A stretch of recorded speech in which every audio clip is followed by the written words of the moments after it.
Ilang buwan na rin mula nang magsimula akong magpatingin kay Dr. Alcaraz. Siya ang naging sandalan ko sa mga panahong pakiramdam ko'y mag-isa ako sa mundo. Ang mga session namin ang nagiging liwanag sa madilim kong mga araw. Bawat linggo, sa parehong oras at parehong kwarto sa lumang wing ng ospital, nagkikita kami. Ang boses niya ay mahinahon, ang mga payo niya ay tumatagos hanggang kaluluwa. Pakiramdam ko, unti-unti na akong gumagaling. Isang hapon, habang naghihintay ako sa lobby ng ospital para sa isa na namang appointment, napansin ko ang isang matandang janitor na titig sa akin. Ngumiti ako, pero umiling lang siya at lumapit. "Ineng, kanina pa kita napapansin dito linggo-linggo. Sino bang sadya mo?" Tanong niya, may bahid ng pag-aalala sa kanyang boses. Si Dr. Alcaraz po. Therapist ko po." Sagot ko ng may ngiti. Biglang kumunot ang noo ng matanda. "Dr. Alcaraz? Naku, Ineng, mahigit 20 taon na ako dito. Walang doktor na ganyan ang apelyido sa buong ospital na to." Nanlamig ako sa sinabi niya. Imposible. Baka nagkakamali lang siya. "Sigurado po kayo? Sa room 303 po kami sa lumang wing," giit ko. Mas lalong imposible, sagot niya, at lalong bumaba ang boses. "Ang lumang wing? Matagal nang sarado yon. Isinara yon pagkatapos ng malaking sunog 10 taon na ang nakakaraan. Para akong binuhusan ng malamig na tubig." "Paanong sarado?" Kagagaling ko lang doon noong isang linggo. Malinaw na malinaw sa isip ko ang lahat. Ang amoy ng lumang libro sa opisina niya, ang tunog ng orasan sa pader, ang paraan ng pagtama ng sinag ng araw sa kanyang lamesa. Sinubukan kong balewalain ang sinabi ng janitor. Siguro'y ulyanin na siya. Pero kinagabihan, hindi ako mapakali. Paikot-ikot ako sa kwarto, pilit na iniintindi ang lahat. Totoo ba ang mga session namin? O guni-guni ko lang ang lahat? Nagsisimula na ba akong mabaliw? Nag-check ako sa online directory ng ospital. Nag-search ako sa lahat ng social media at professional networks. Wala. Walang kahit anong bakas ng isang Dr. Alcaraz. Para siyang isang multo. Parang hindi siya kailanman umiral. Nagsimulang manikip ang dibdib ko. Sino ang kausap ko linggo-linggo? Saan ako pumupunta?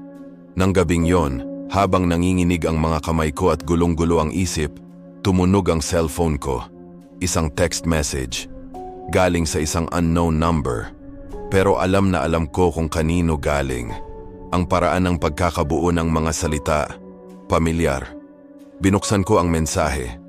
Ang nakasulat, "Alam kong may mga kumausap sa'yo. Huwag kang maniwala sa kanila." Nanindig ang mga balahibo ko. Nag-reply ako. "Sino ka ba talaga?" Halos agad-agad may panibagong text. "Bukas, same time, same place. Huwag kang mawawala." Nag-aalangan ako. Dapat ba akong pumunta? Paano kung isang patibong ito? Pero may isang bahagi sa akin na gustong malaman ang katotohanan. Kinabukasan, nanginginig ang mga tuhod ko habang tinatahak ang daan pabalik sa ospital. Pinuntahan ko ang lumang wing, gaya ng sabi ng janitor. May malaking no entry sign sa pinto at nakakandado ito ng makapal at kalawanging kadena. Paano ako nakakapasok dito dati? Sumilip ako sa siwang ng pinto. Madilim, maalikabok, inabandona, walang bakas ng buhay. Bigla na namang tumunog ang phone ko. Panibagong text. Nandito ako sa likod, sa may garden. Naglakad ako papunta sa likod ng ospital, sa isang hardin na halos natabunan na ng mga ligaw na damo. At doon, nakita ko siya. Nakaupo sa isang lumang bench na katalikod sa akin, si Dr. Alcaraz. Parehong damit, parehong tindig. "Doc?" Tawag ko, nanginginig ang boses. Dahan-dahan siyang lumingon. Ang mukha niya, may kakaiba. Tila mas maputla kaysa dati, at ang kanyang mga matay may lalim na hindi ko pa nakikita noon. Ngumiti siya, isang ngiting hindi umabot sa kanyang mga mata. "Mabutit dumating ka." Nag-alala ako. "Sino ka ba talaga?" Diretsahan kong tanong.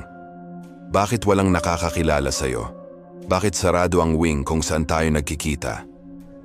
Ngumiti lang ulit siya. Isang ngiting nakakakilabot. "Hindi na mahalaga yon. Ang mahalaga, kailangan mo ng tulong. At ako lang ang makakatulong sa'yo." Anong ibig mong sabihin? Tanong ko.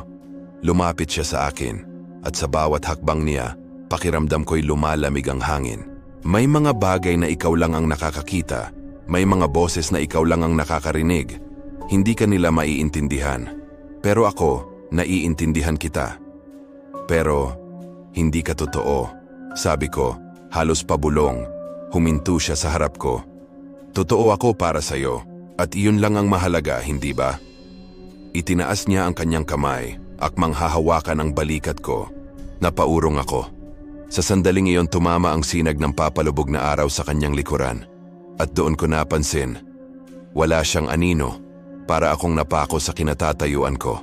Ang lahat ng takot ay bumalot sa buo kong pagkatao. Hindi siya doktor, hindi siya tao. Ano siya? Isang multo? Isang ilusyon na nilikha ng sarili kong isip? Huwag kang matakot, sabi niya, at sa unang pagkakataon, ang kanyang mahinahong boses ay may bahid ng pagnanasa. Manatili ka sa akin. Aalagaan kita. Hindi mo na kailangang harapin ang mundo ng mag-isa. Ang alok niya ay nakakatukso. Ang ideya na may isang taong laging nariyan para sa akin, isang taong nakakaintindi. Pero sa anong kapalit? Nagring ulit ang phone ko. This time, isang tawag. Ang kapatid ko. Sinagot ko ito ng nanginginig. Nasaan ka? Kanina ka pa namin hinahanap. Nag-aalala na kami. Ang boses niya ang gumising sa akin mula sa pagkakatulala. Ang boses niya ang nagpaalala sa akin kung ano ang totoo. Tumingin ako kay Dr. Alcaraz. Ang ngiti niya ay unti-unting nawala. Napalitan ng pagkadismaya. Kailangan ko nang umuwi, sabi ko. Buo na ang loob. Wag, mariin niyang sabi. Sa akin ka lang ligtas. Hindi, mas kailangan ako ng pamilya ko. At mas kailangan ko sila. Tumalikod ako at nagsimulang maglakad palayo. Narinig ko siyang sumigaw sa likod ko. Babalik ka rin. Lahat sila bumabalik. Hindi na ako lumingon pa. Tumakbo ako palayo sa hardin, palayo sa ospital, palayo sa therapist na walang anino. Hindi ko alam kung ano siya o kung ano ang gusto niya sa akin. Ang alam ko lang, ang paggaling ay hindi matatagpuan sa dilim, kasama ang mga multo ng nakaraan. Matatagpuan ito sa liwanag, kasama ang mga taong tunay na nagmamahal sa'yo. Hanggang ngayon, minsan, sa hating gabi, nakakatanggap pa rin ako ng text mula sa isang unknown number. Nandito lang ako, naghihintay. Hindi ko na ito sinasagot. Dahil alam ko na kung sino ang dapat kong pakinggan, ang sarili ko. Salamat sa panonood. Kung nakakaranas ka ng pinagdadaanan, huwag mag-atubiling humingi ng tulong sa mga profesional at sa mga taong pinagkakatiwalaan mo. Hindi ka nag-iisa. Huwag kalimutang mag-subscribe para sa mas marami pang kwento. Hanggang sa muli.